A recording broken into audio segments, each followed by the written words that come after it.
Did you know that your iPhone can do double tap or triple tap at the back of your phone to do things like take a screenshot, open control center, or even launch an apps? It is simple and very useful. So let's get started. First, open the settings on your iPhone and then scroll down and tap on accessibility and then tap on touch. Tap on touch here and then scroll all the way down until you see back tap. Okay, this one, click here.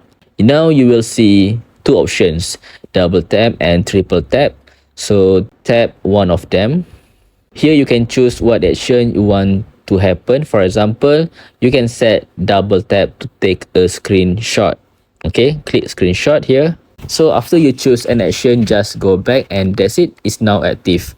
Let's try it out. Double tap detected. So yes, it works. By the way guys, please take note, back tap only works on iPhone 8 or newer and your phone must be running iOS 14 or later. So that's it guys. If you found this video helpful, don't forget to like, comment and subscribe to this channel and see you in the next video.